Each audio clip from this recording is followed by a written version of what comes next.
Hi, everyone. Welcome to Divinity Within. We're so happy that you're here to join us today. And today we're going to talk about relationships and kind of what that means for us. So, welcome, Sherri. Welcome, Soul. Thanks for Thank having us you. back. This is great meeting Yeah. again.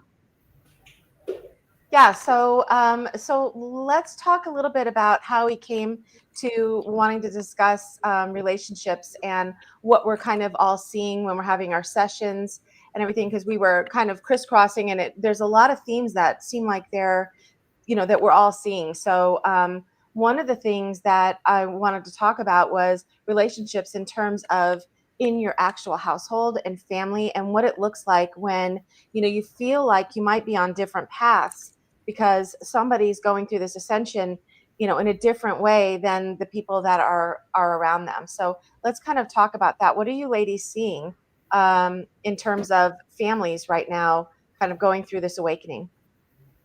Go ahead, Sol. You go first. Oh, I was going to say, you go ahead. Thank you. So I know when Lisa, when you were saying what topic, it was just the thing that came to the forefront of my mind to talk about, because I'm seeing a lot more couples that I'm reading for, and I love blending and looking at the auras together. So I've now re-offering the couple sessions that I've been doing, and Lisa was just reminding me backstage how long I've been doing it for, because I've read for you and Johnny years and years ago, which feels like another lifetime. Yeah. Yeah. So in terms of what I'm seeing with different couples, I read for a gorgeous couple the other day. I won't get too much into it, but what you can sort of see is sometimes you'll see a beautiful harmony come together in terms of their future plans or future projects. And I love being able to read into that, talk about what I see for the conjoined soul mission, and then for them to have that confirmation to go ahead to take the physical steps to put the plans into action. Because having someone come in that doesn't know you as a couple and see different things that maybe you've had planned or you've had downloads or spiritual insights, and when I can sort of pinpoint or say those words out loud, it just makes it so much more real. So I think we're seeing the beautiful side of that coming into fruition. And at the other side of things, we've just walked through a monumentous lot of astrology over the last probably year and a half. And we're coming up now. We just had Virgo new moon, so we're getting things organized. We're detoxing things out emotionally that we no longer need, and really making sure everything's in place for this double eclipse that we're going to have come up September 7th, and then the September 21st will be the follow-up date. And that will set the tone for the next 6 months, not just in relationships, but to do with life in general, to do with our own unique soul missions. And we'll get into the astral interference entity side of things, I guess, that are also invading relationships and trying to harvest loosh out of them a little bit later in the show. Yeah, definitely. What are you seeing, Sherri? What are you seeing in your practice?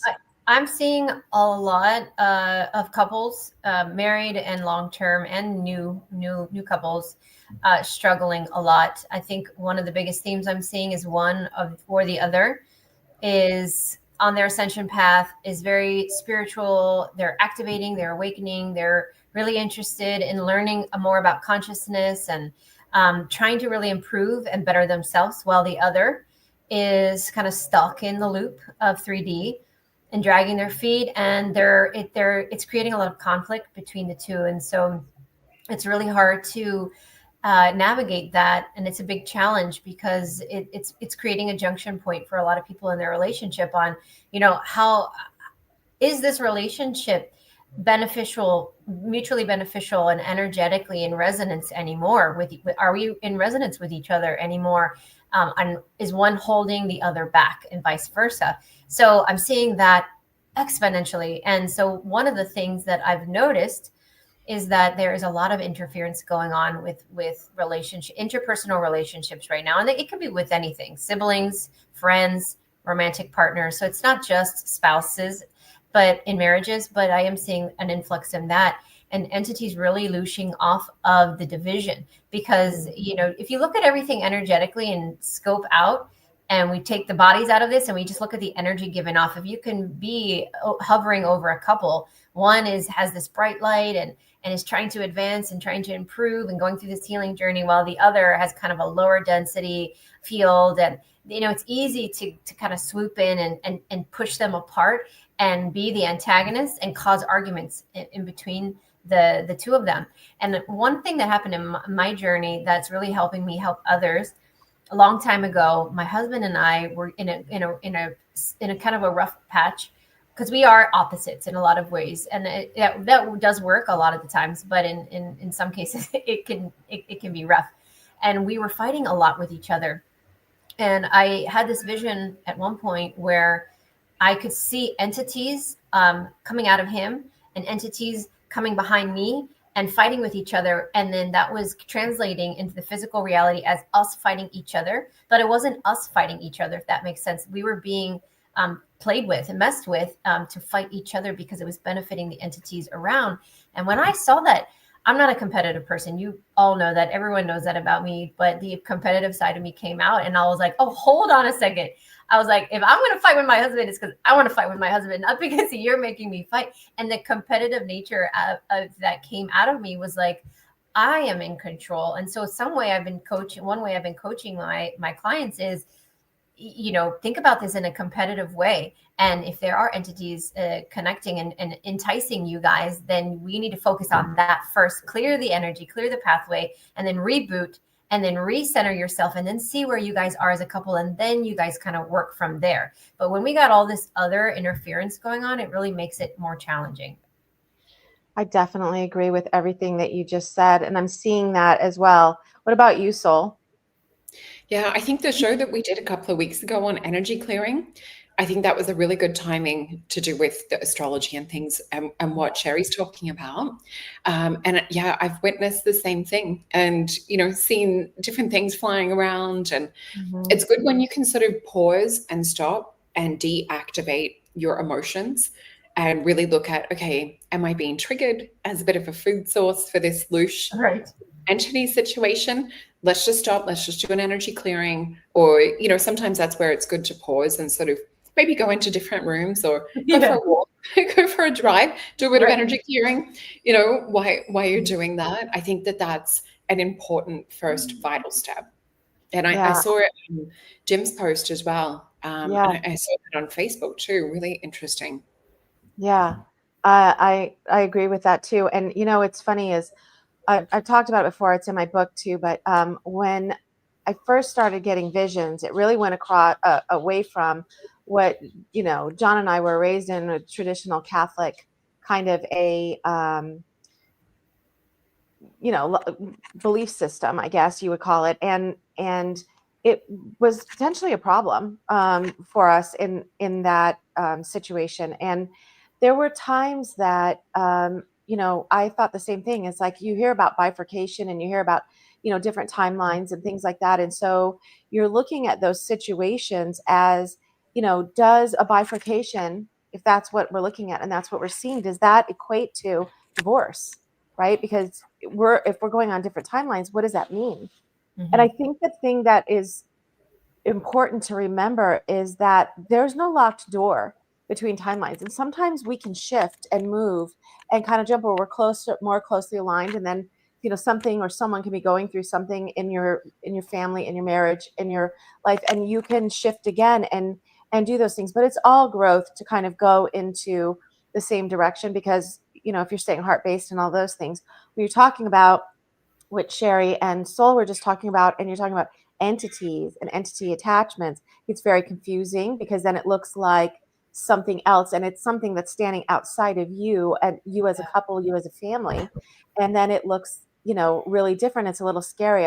One time, just on a personal note, John and I were kind of going through that too, like Sherri was talking about with her relationship, where we just weren't linking up well at all, and it just seemed like we were kind of fighting or whatever. And I had a dream, and it was really kind of disturbing, and I don't have those. I never have dreams that are like like you would consider to be like horrific or any of those things, but it was really disturbing dream. And I woke up and I turned because I was kind of turned away from it, and I turned, and right in between us, there was like a entity. There was something, say, that it was like almost like an alabaster kind of color, and it was literally in between us. And I just kind of was like, and of course I did clearing, and I talked to him. We went to the mountains and we just really grounded ourselves in, and we did a meditation up there and a bunch of other things to kind of bring that in. And I talked to Soul, and Soul told me to get this like black salt and put it, around in different things, and the doorway to put a little thing about, something not entering. Just we did a lot of things, and there was like a lot of prayer and things like that going on. But when you're going through those things, it sounds, I don't know, to some people like it could be maybe not plausible, but sometimes they're actual. And the fact that he couldn't see it because he's not vision heavy like I am, but I just happen to, that seems to be my thing, is that I'm vision heavy and I could literally see it. And, so it's a real thing. It's a real thing. Yeah, I think you touched on something important too. It is the women that tend to be more the visual side of things, or more attuned and womb-wise, into the universe, into the spiritual realms. Not to say that men can't too, but even if we look at it and bring it down to like a base hormone level, women, we have cycles with oxytocin and all other, things, estrogen, progesterone, that cycle through us each month. So we're used to constantly changing, constantly, having different emotional, whether it's upliftments or feeling back down. And weird side note, women have like 42% less serotonin than men, apparently, was what I heard in a study the other day. But when we look at men, they have pretty much like a straight kind of just testosterone. We'll see a dip in things, as age comes along, but it doesn't really have that same sort of evolution that the females have, in terms of we're constantly recreating ourselves, constantly changing. Every 7 years, women will go through a recreation cycle, whereas with men, and the men in this community are definitely very different, because when you have that spiritual evolution and that desire to change and to grow on a soul evolution level, we are going to see the men put in the work and invest and really look into, how can I get the best and the most out of this lifetime?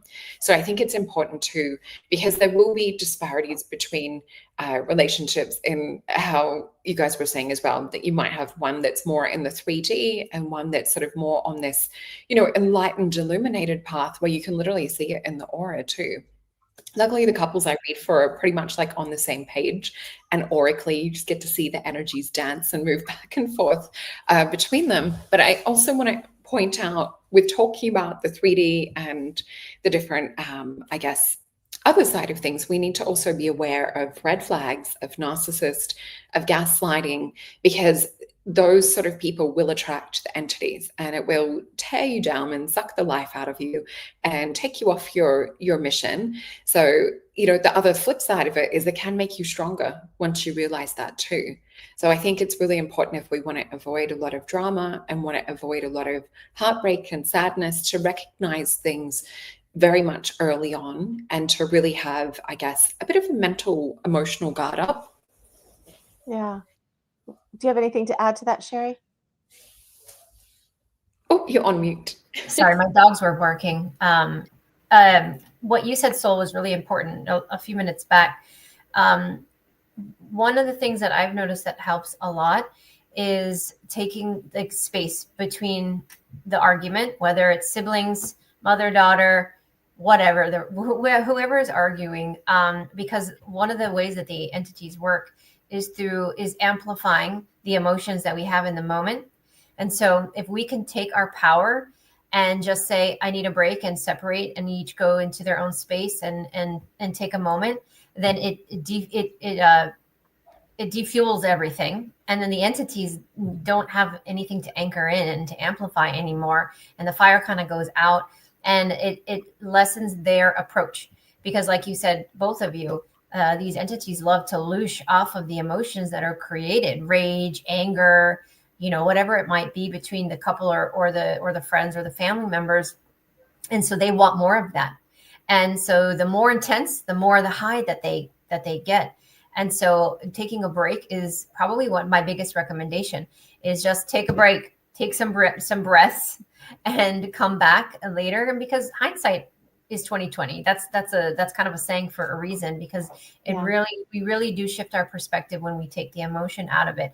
So it takes a lot of courage in the moment to say, I need a break, and for the other person to respect their wishes. So if both couples are on board, regardless of if they're 3D or 5D or whatever they are, if we could just agree to just take a break from each other, then the likelihood of it intensifying or becoming something that it shouldn't be lessens significantly. So that's, a really good recommendation that I have. And I use it for myself all the time, because I am a stubborn Taurus and my husband is a stubborn Leo.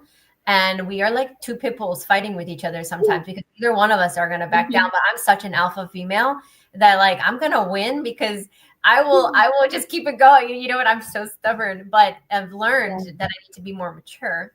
So, so what we do is we just take a break from each other, and it works. It really does, because then neither one of us say things we're going to regret. And that's some honesty for all of you watching right there. Yeah. Well, you know what? Our families are a microcosm of bifurcation, right? Because there's going to be people in your family that embrace expansion. There's going to be some people that resist it. And then there's going to be some people that totally tune out, not even trying to hear it.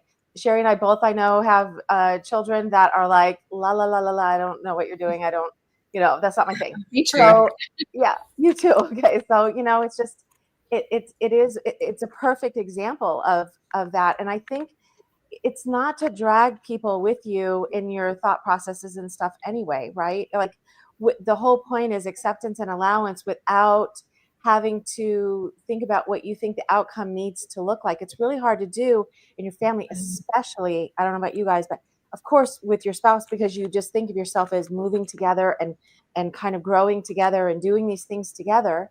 But especially with your children, because your children, you're so invested in their lives and the outcome and what those things can look like. It's really hard to kind of step back and just have an allowance and acceptance.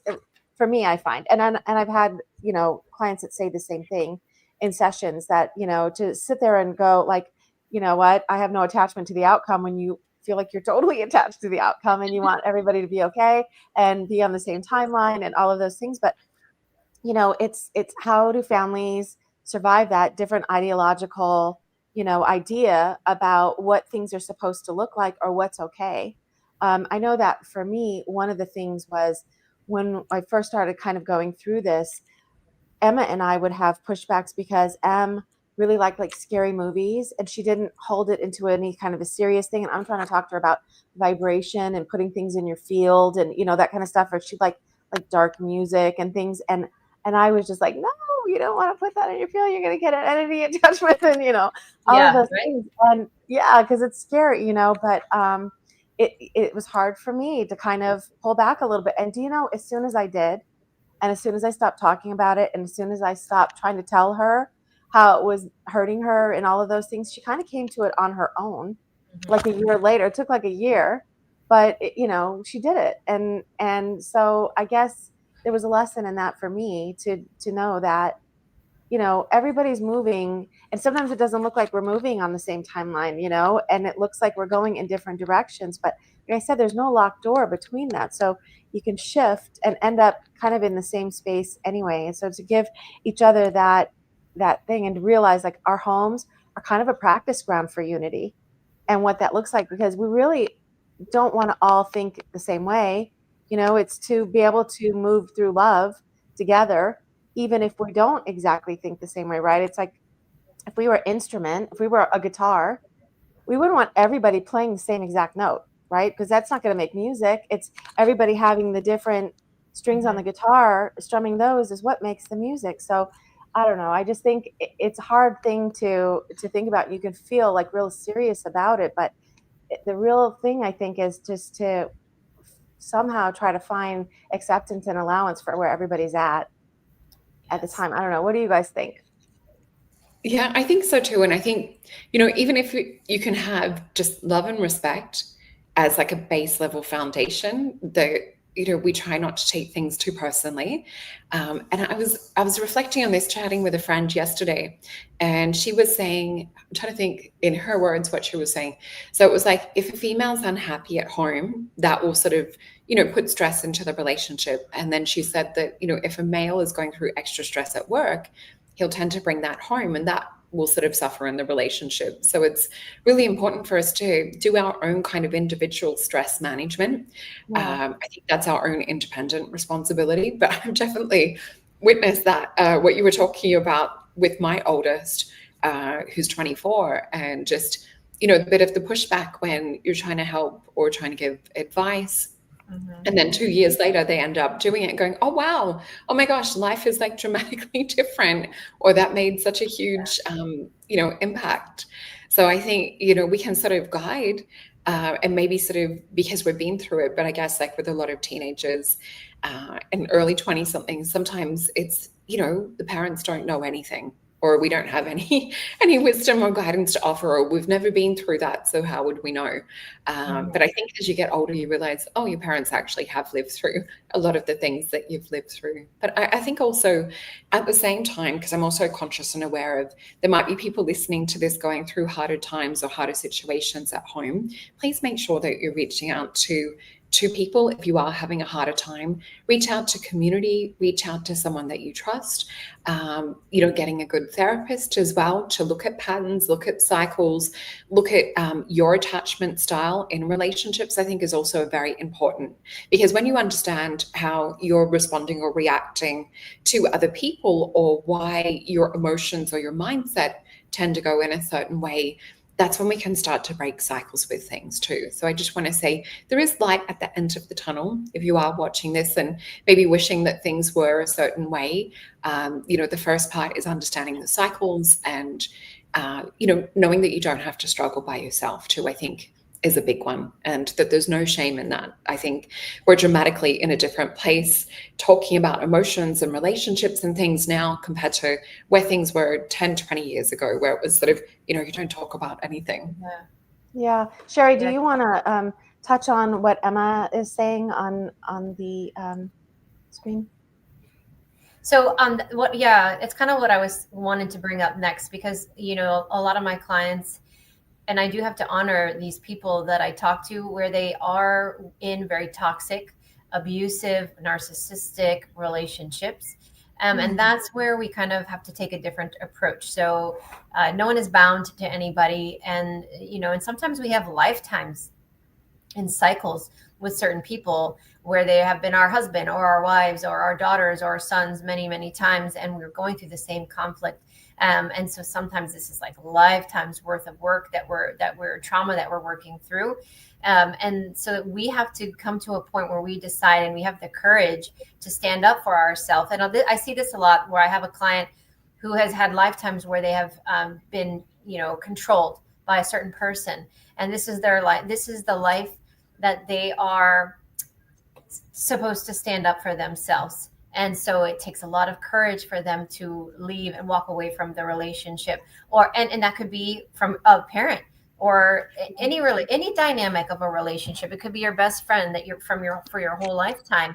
And so right now, what I'm seeing with a lot of people is they're at that crossroads where they're really having a hard time walking away, but knowing that this relationship is not healthy for them anymore. And it's reached the point of toxicity. So the way that I've been coaching people is to recognize that sometimes it is actually better, regardless of the situation, but sometimes it's better to heal separately.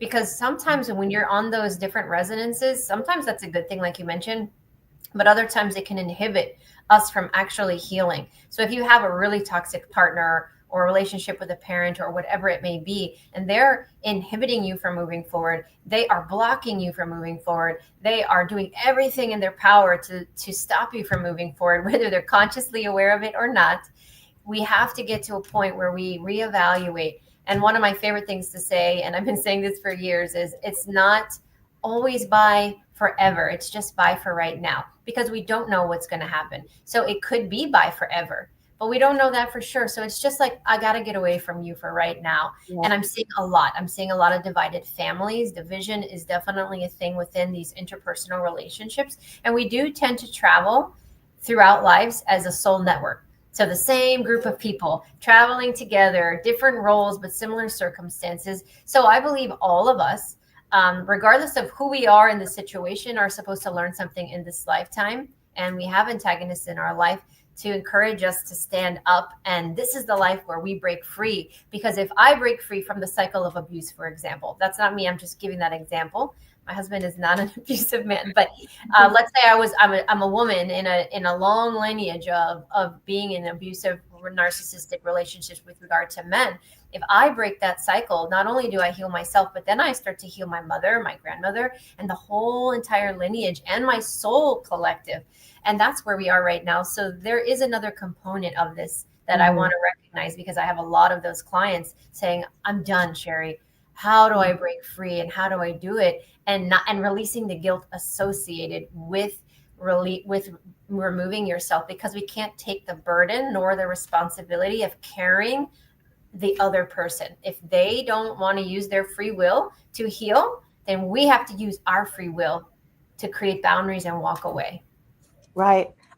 You're right. There's a whole nother component to this. And it's kind of like I agree with what you were saying right now. And then what Sol was talking about earlier with like narcissists and things like that. There are some people that aren't meant to stay in your life and in your path. And it's sometimes having to go through some of these things to use discernment and recognize that, this is the end of the road for that relationship. And I think we've all, I know, have within this community, what, the people call the truther community, we've all stepped away from, interacting or participating in different things.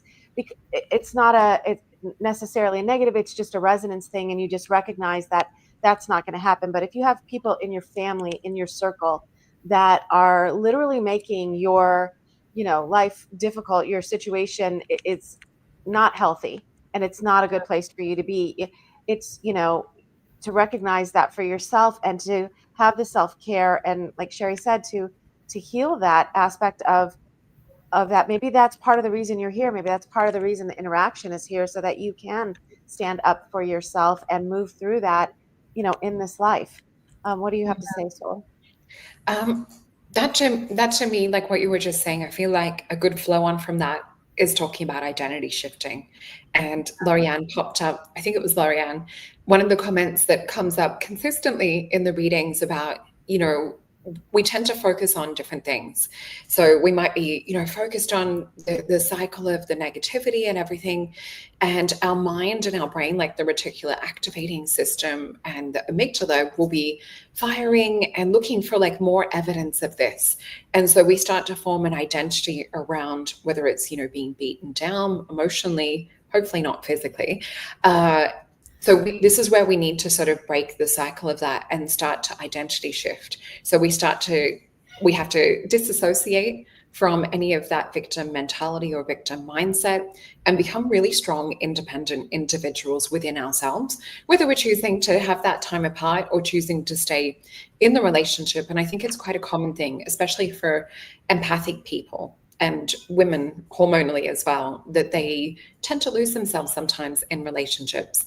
And so this is where, doing things for yourself, making your own decisions and choices, not having to, check in with everyone or sort of broadcast it to everyone what you're doing, but starting to like really think for yourself again to, can be one of those first steps to breaking out of that cycle. I also want to mention, we've talked about it on other shows, MACE method. So with MACE method, it's where you actually will go through a process and dissolve old identities. And what Dr. Jerry Mazinski talks about is that when he's worked in the psych wards and worked in hospitals, it's that people that have gone through psychosis or had, schizophrenia or other things like that with a lot of entities attached, when they dissolve the original trauma or the identity, and it's not like a talk therapy where you have to talk about everything, what they've found is the entities and the voices tend to go away. So if we're maybe not experiencing that kind of a magnitude of an issue, but we maybe want to dissolve an old identity. So it might be that I'm unlovable, that I'm not good enough, that I'm not worthy. Imagine when you collapse that wave, if we're looking at it from a quantum physics point of view, and then you start broadcasting a new signal out into the field of I'm lovable, I'm worthy. And that's when we start to magnetize different people, different places, different experiences to us with that new identity that we're forming. So it's to put in the work to dissolve and collapse maybe who we are. And a lot of this is imprinted from childhood. So it's not necessarily our faults. And sometimes it will come in imprinted from past lives too. We do a lot of that in my psychic tarot sessions. If past lives come up, I'm not leaving anyone hanging. We're dissolving old triggered, emotions or hidden trapped emotions, and talking about the specifics of a past life around that, because that's when you'll see things come in before the age of 7. Like if we have trauma or we have specific blueprinting before the age of 7, it usually is linked, and you'll find there's a parallel with emotions or circumstances from a past life too. So I think clearing up the old, disassociating from that personality or that emotional mindset that we're in, and starting to build new self-worth, new strengths, and really looking at how is like that future version of self, how can I like emote that and bring it into my field and feel that now. And that's what's going to start to change through that rewiring and practicing those emotions. You'll actually get new neural network growth in the brain. And that's where we see that permanent change. And you literally see it like little ropey structures that are kind of soldering on together, building a little bridge. Oh, I love that. Yeah, I like it too. Sherri, did you want to add anything on to what Sol was saying before we? What I would love to talk about are the 2 cockatoos in the background that are like giving us a show tonight. And they're like involved in the conversation, and they're so distracting in a beautiful way. I'm just like, they're so beautiful. They are. And my partner just put some bird seed out for them. They're so cheeky though. I think you girls have seen it where they're throwing the bird feeder. Luckily there's no chickens. The chickens are not out yet. So they're so fun to watch. I would just sit there watching them all day in front of the window. I mean, they're so pretty. We call it my cat's Netflix. So if she's she sits in front of the heater, and we'll put birdseed out just so she can watch them. And she does this weird kind of like meow bark, which is like that's really enrichment for them. Yeah. That's cute. No, I didn't have anything else to say. That was brilliant, Sol. I think that was a beautiful way to kind of close up that part of the conversation. But I wonder if we want to get into the young adults and talk about them for a little bit, because that's kind of really important right now. Yeah, tell us what you're seeing with that right now in terms of, your sessions and stuff. What are you finding? I know you've talked about it a little bit before, but we're talking about really people at the end of their teenage and all the way up until the end of their 20s, right? Yeah, and I've said this for many years now, but I mean, I feel like we're like in the heightened energy of it right now, and families are really struggling through it. So I feel like it's important to talk about. Out of all the ages, I feel as though the new adult, so 18 to up until 30, is the group that is struggling the most right now. And the reason for that is because a lot of these youth are kind of these later generational bridge souls, because bridge souls can be of any age, kind of a part of the old structure, part of the collapse, and then here for the new. But these guys are special because they are the bridges of innovation and the new possibilities and like the creation of it. And so what I'm seeing, and this is true for my own son, who is about to be 21. He's in college, doesn't want to be there, can't find anything to study, can't find interest in anything. And a lot of my clients, I can't count how many families are going through this right now, where their son or daughter, newly graduated high school, in college, or not going to college, and they don't know what to do with themselves. They are really struggling to find their purpose, and they don't resonate. Most specifically, they don't resonate with any job out there. they have exhausted all the options, and they say, I don't want to do that. I don't want to do that. I don't agree with that. I don't identify with that. Nothing really is calling to them. And it's not because they're lazy, and it's not because they are just being bums, and there's the generation of not wanting to work and all these things that people like to throw labels on them.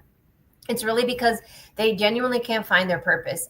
And that is because they are supposed to be here at the tail end of the breakdown of the paradigms, recognize that there isn't anything really that they are tuned into and passionate about, because they're supposed to be the innovators, the ones that come up with the new ideas and create it.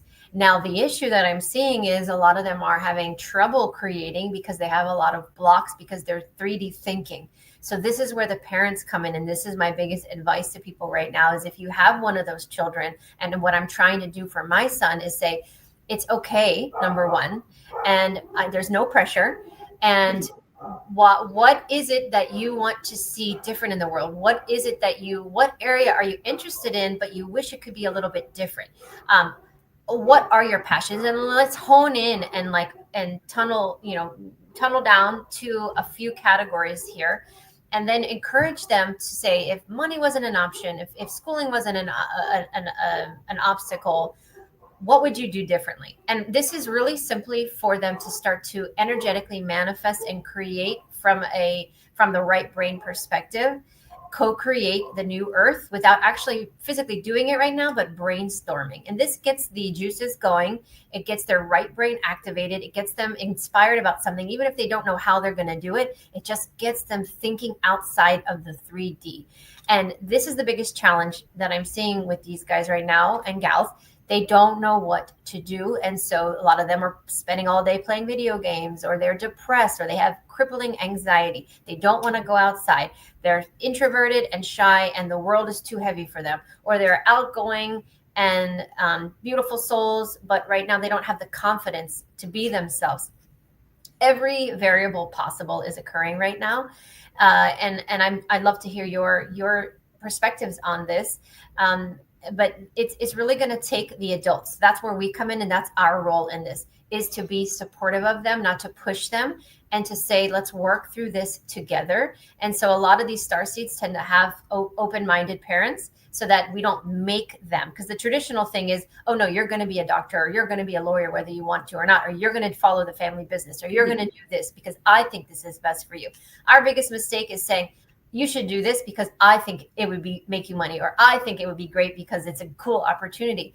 We have to take ourselves out of the equation, and because we're not them, and instead focus our attention on helping to inspire them to figure out what it is that they're passionate about. And once we get those going, I think that their activation will occur, and then they'll start dreaming about it, and they'll start to download, because this is the last thing I'll say, part of the delay has nothing to do with them.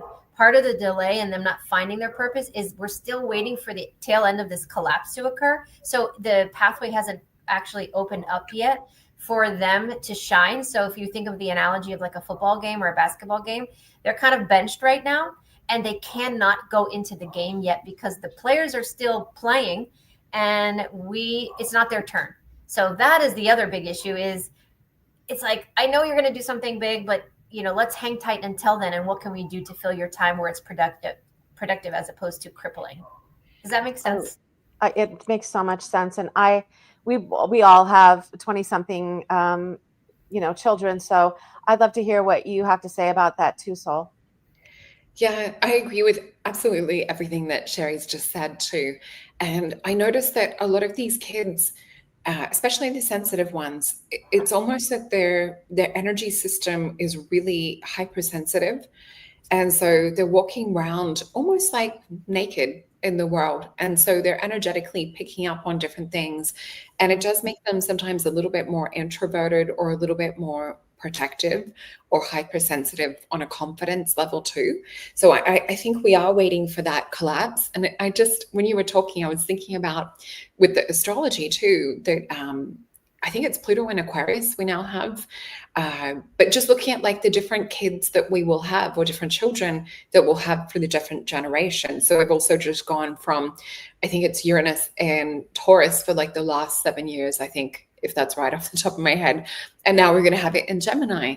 And my nephew was born, I think, just a few hours after it changed signs. So, like, bringing dramatic changes and shifts in the kids that are being born for the next 7 years. So I think it's going to be interesting when we look in the future, project 7 years from now. And I think that we're going to be in a different situation because we'll see some of the planets and different aspects and things change. And this has been just one of the hugest years in terms of like retrogrades. There's been so many retrogrades happening all at once. I think at the peak, maybe only a couple of weeks ago, we had 5 happening at once. So imagine the children that are born, in this year. So my little nephew was a 7/7 portal baby. So yeah, we're seeing some really interesting children be born at the moment. So yeah, I guess I think you said everything perfect to do with the kids from now. I just think that, we can as parents just hope and trust that we can give guidance, that we can give, a feeling of security and safety, protection, knowing that I guess the small part of what they've seen in their life, the world doesn't necessarily feel like a safe place or a sane place too. And then when you add social media into the mix, oh my gosh, like it literally is overwhelming and crazy.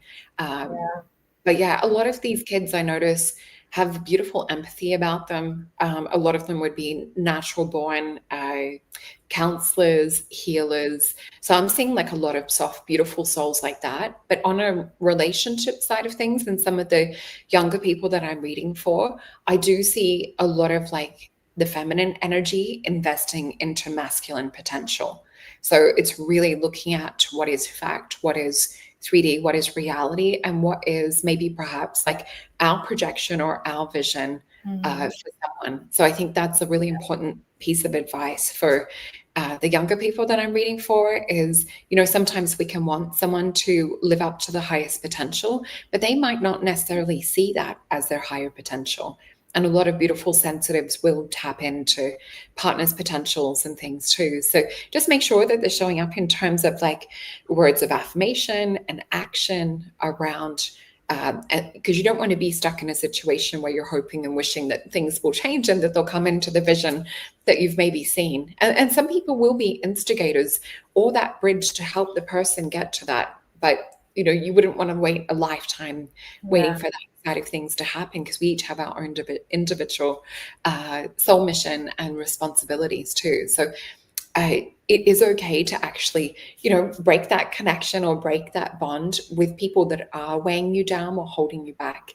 And sometimes you'll be lifetime after lifetime trying to help the same souls.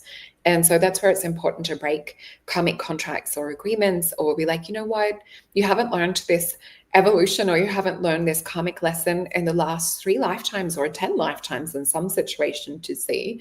It's time for you to go on and to, meet with someone or be with someone that you can learn that lesson with. Because not everyone's ready. We've got souls in many different periods of growth.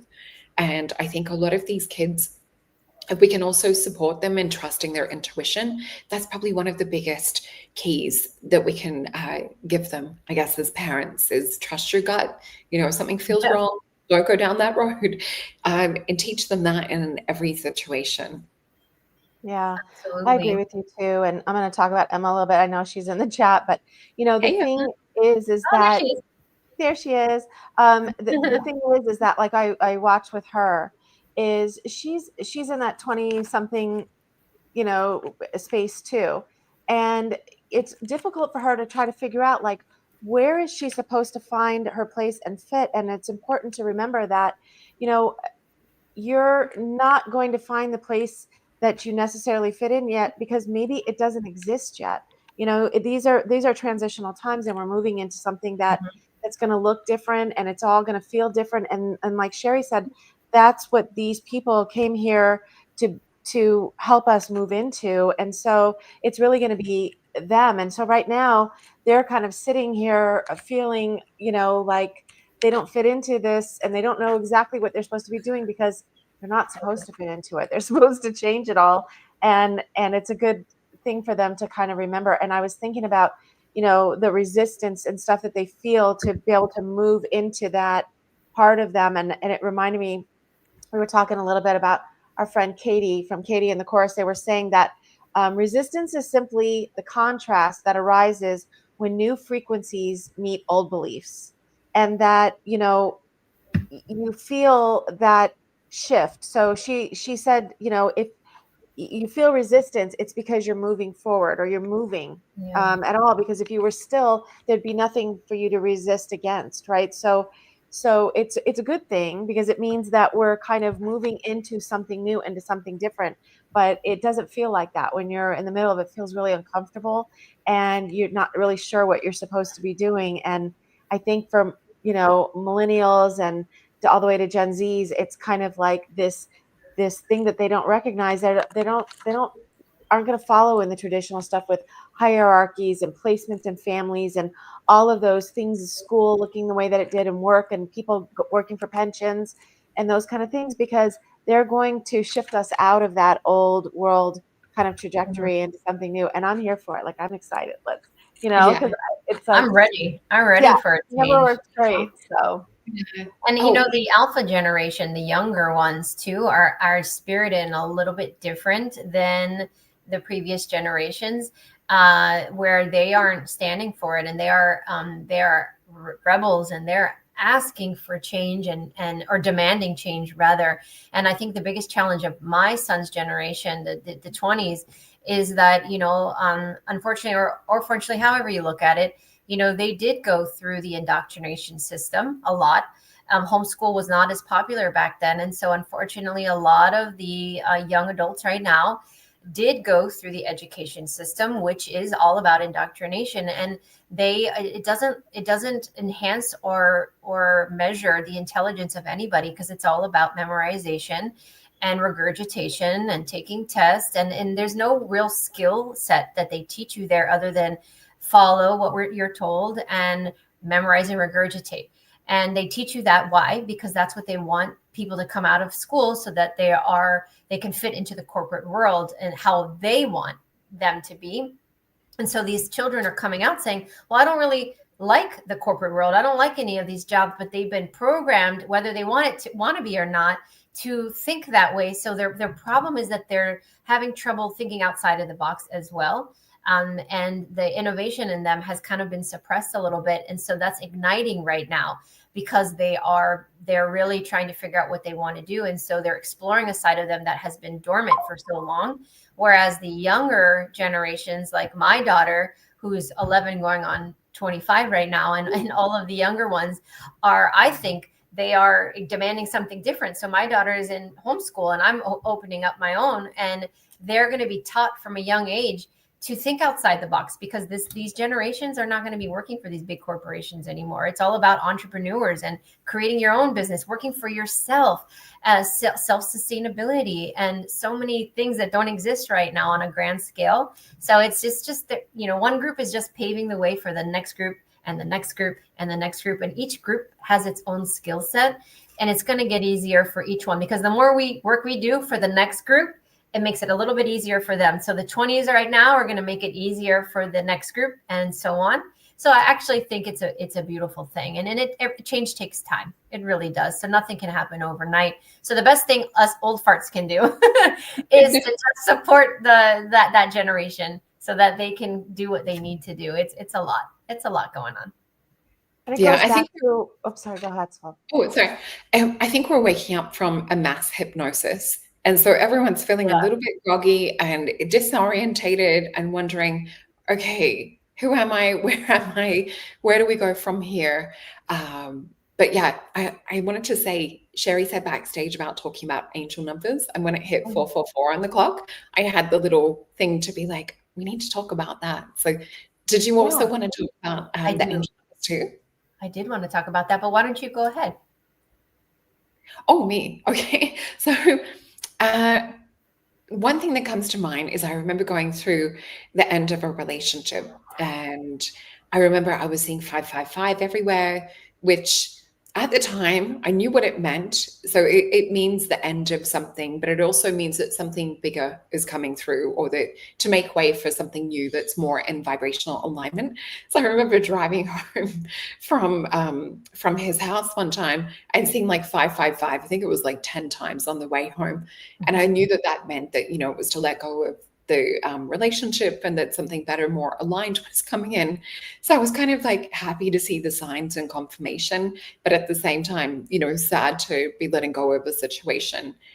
Yeah, so that's my experience with the 555. But, you know, when we see 111 and things like that, it's like, you know, alignment numbers. So I always sort of see them as alignment numbers. You can have individual meanings behind it. Like I always see 333 or 747 for some reason, which, you know, when you see it, try and think, what was I thinking just moments before I saw those numbers? Because quite often it'll be to do with what you're thinking or what vibrational wavelength you're on, you know, instead of just reading the individual numbers. Just try and think what it is that was that connection the moment before you saw it. Yeah. I love that. That's absolutely correct. And I also think there's no one answer for this topic, which is why I wanted to talk about it, because it's coming up in almost every single session I'm doing recently. And I did a video about this, I don't know, years ago, and I want to talk about it again because I'm still getting the same message for those clients. Although these numbers have meaning, like what Sol just said, I've noticed two trends. One is if you're seeing the ones and the fours. And I'm seeing this a lot with my clients, 1111, 111, 444, or a combination of the ones and the fours. What I'm seeing in my sessions that are coming through pretty much for everybody is that they are angelic messages specifically, because angels tend to in the fours. So it means that you are either part of the angelic realm, which a lot of the clients that I work with, a big percentage of women in their 50s, 60s, and 70s right now are from the angelic realm. That's a whole other topic we could talk about another day. So that means that their angel is activating within them. Their angelic DNA is activating, and it's letting them know. And it's also letting people know that your angels are with you. But a whole other way to look at number sequences in general. So 111, 222, 333, 444, 555, anything like that, or 1, 2, 3, 4, we see a lot. And intimate numbers for us. What I would like to say is, as a collective, what is happening? Let's say everybody, and I'm in Eastern Standard Time. So everybody in Eastern Standard Time in any state that sees 111, 222, 333 throughout the day, it is an alignment that is letting everybody know that looked at the clock at that time that they are exactly where they're supposed to be, and they are aligning to the frequency of the collective consciousness in a very positive way. So it's just like it's a constant reminder. You're exactly where you're supposed to be, Sherri. Everything is as it's supposed to be. Your frequency is exactly where it's supposed to be. Now, that does not mean if I see 333 and I don't see 444, or the other people who don't see those numbers, it does not mean that you're not in tune. It just means that you're not seeing it in that moment. But people who see it perpetually all the time, it's a constant reminder you're exactly in the frequency that you need to be. Same with people in the other time zone. And so that's the message that I get repeatedly. It's like it's just letting you know you are activating, you are awakening, and you are exactly in the right path. And maybe you're questioning it, so that's why you're seeing it a lot, because your guides and your higher self wants to remind you, hey Sherri, everything's exactly okay. I know you're worried right now, but like keep going, don't stop, don't give up. And so that's what I wanted to bring up, because I'm getting those questions a lot, and I just thought that it would be helpful for people to hear it from that perspective. Yeah, I see 1010 a lot. 1111 a lot, and 333 is always, and 444 too. So I guess I'm seeing those all the time. But one time I went to go take a picture because on the screen of our television in the front room, there's like cherry blossoms. It just looked really pretty, and it said 555. So I went to go do it, and I was kind of messing with my phone for a second, and I was having a problem like getting it, and I was like, oh, I don't want to miss the 555. So right when I clicked, you guys, I actually put it on Facebook. It said 555, but the seconds were also 5-5. So there were 5 5s on there. So I put it on Facebook. It was like, I don't know, it was a couple weeks ago. But it was I love that. Yeah, it was so cool. By the time, because I was messing with it, and by the time I got up there, it was like 5 5s. So I just thought that was really, really cool. But I don't know what, it just happen that way. That's awesome. Yeah. Well, So, is there anything you two want to talk about before we finish up tonight? We've been talking about so many great topics. yeah. I think just the most important thing that I really feel like, when we're talking about relationships, work, at home, or all of those things, it's, to first of all make sure that you're always in of course, a safe place that you feel like you're going to be able to move through and grow. We don't want anybody to stay in anything that's not um, safe, or that you're not protected in. But the other thing is just to remember that these people and these places that you're dealing with relationships in, they're all part of something that we're there to learn from and to move through. So, when you get frustrated, when you feel like, I don't know, you don't really want to have to deal with the hard situations and stuff, I think it's good to remember that we're supposed to, on some level, there's something there for us to learn and to move through. So that's the biggest thing for me, because I notice, with my children especially, when they hit resistance with things, when they hit hard with other people and stuff, it seems like, rather than to kind of look at it and to figure out, like, what am I feeling, why am I feeling like this, they have a tendency to kind of want to move away from it and to turn away from it. And I think that it's really important for us to look at it and to analyze it a little bit, just so we can kind of see, like, what is this, and not lose that in the importance of it, in wanting to not have to deal with the hard part of it. I think that's such a key, what you said about tapping into the emotion. Because if you think about the way that society's set up and major distraction, a lot of people don't actually know what they're feeling. And that's where it's creating a lot of confusion too. So I think if you can learn to tap in somatically or breath work wise to the body, to be able to process the emotion too, because your nervous system will also be, holding that. So, good little tools and techniques, breath work, somatic therapy, to be able to purge and let go of those emotions too. Absolutely. Yeah, I absolutely agree with that too. And to remember that, if you're dealing with the stuff in your family, in your house, with your children, with your 20 somethings and things like that, recognize that everybody's doing the best that they can, and have some allowance for them to move through trying to figure out what it is that they need to be doing. And sometimes it can look like inaction, like Sherri said, it can look like laziness. It's not that. They're just trying to figure out where they fit or what's next for them. And life looks different than it did when we were that age.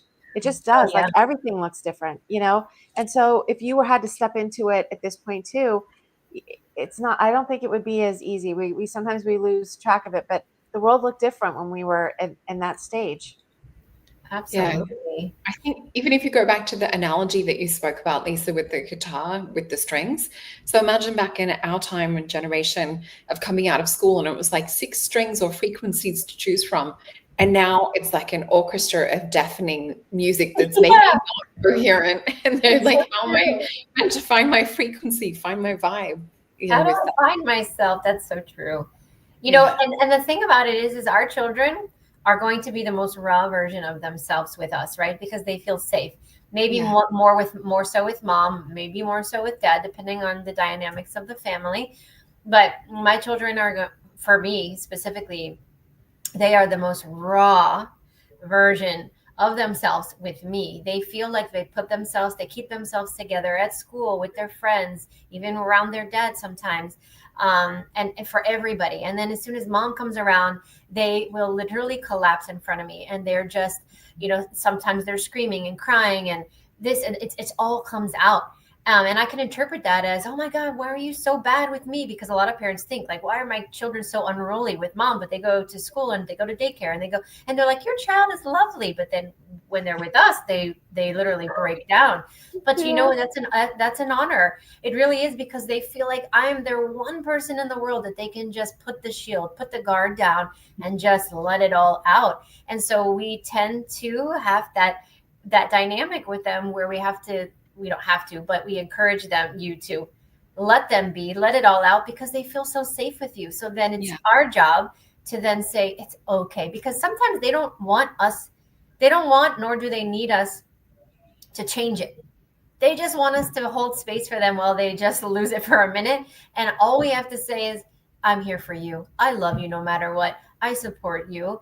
And that's really all that they need. And so it's really hard to be that person for others in this whole setup of what we just talked about. So those 20-year-olds and the teens, when they break down in front of us and they're losing it, it's not for us to have the burden of making it better, because we can't. But what we can do is at least make it easier for them, Yes, let's talk real quick about this. Sol, you got that Spiritual Leaders Award. Oh, I think it was the nominations. I haven't even checked to see like the results or if they've come through, but I got nominated in a couple of categories. Yes, I got nominated for building spiritual community and spiritual leadership, and nominated as a psychic as well. And I think That's it was wonderful. Thank you. Yeah, it's such a beautiful surprise. And I also feel that it came at a beautiful point in my healing journey, what we were talking before about, in terms of like identity and things like that, and tapping in and clearing things of the past.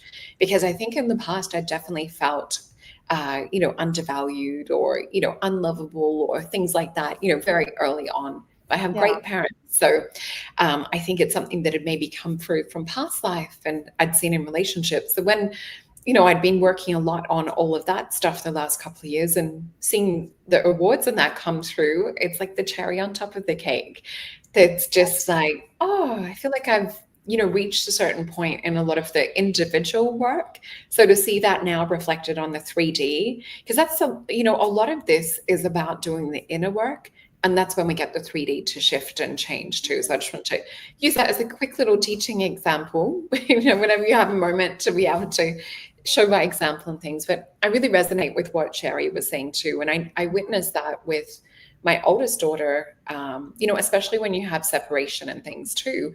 And you might have one parent that is the safe parent in terms of what you were saying, like the child can let their guard down. So I used to get a lot of things taken out on me because I was the safe parent where, one of my children could really be themselves around. And so that's where it does help to hear other people talk about it, because you might think you're individually just going through that, or feel really bad about that. But it does represent, that your child can be the softer version around you, or can just be more transparent or unguarded.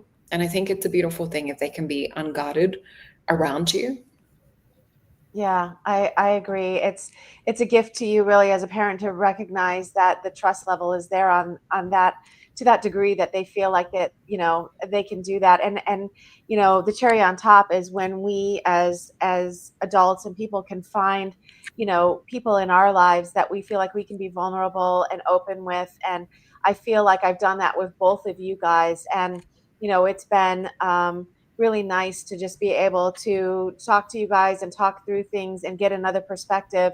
That's, always a good thing. So, do be there that way for your children, be there that way for your spouse and your family and each other in the community. And I think that, while we're going through this and trying to figure out relationships, it's a beautiful thing if you can find people that you resonate with, because there's a lot, that you won't resonate with as you grow and you change. So it's a gift when you realize as you're changing and you're still able to have these people in your life. I think it's not common, but it's really a blessing. Yeah. Yeah. I love Emma's comment. I don't know why I got emotional all of a sudden, but she loves watching us. I love Emma. She's like family to me, and we've never even met in person. Okay. Sorry. Well, I think this is such a great topic to talk about. And I think it's really, valuable information for this point in time. So I'm excited to see what kind of energies are coming up and what sort of shows we'll be doing after the eclipse season. And I just want to say thank you to both of you ladies, and to our gorgeous soul tribe here. Thank you to all the amazing comments as well. You guys are really, what help us to get together. Yeah, Sorry, I'm yeah. not laughing at you, Soul. I was laughing at Emma. She's cracking me up right now. She's hilarious. Well, Ugly crying. I love it. I mean, I don't love that she's ugly crying. It's so great. I just want to take a quick thanks to the community. You guys are great comments. I mean, it's a beautiful thing that we've created here, and I'm so glad that everybody is enjoying this. And as long as you guys are enjoying this, we're going to keep doing it, because our intention is to bring light to all of this and to share our messages and advice and just throw ideas off of each other. So thank you for your support, everybody. This is wonderful. Yeah, we'll get something going again soon. And thank you to everyone that's here with us. And like she said, participating, it makes it more interesting, and also for everyone to know that we're kind of in this together. So until next time, thank you everyone for joining us. Yeah, bye everyone. Bye. Have a Thank good you. evening or day on Soul Side. Just starting. Yeah. Okay, bye everyone. Bye.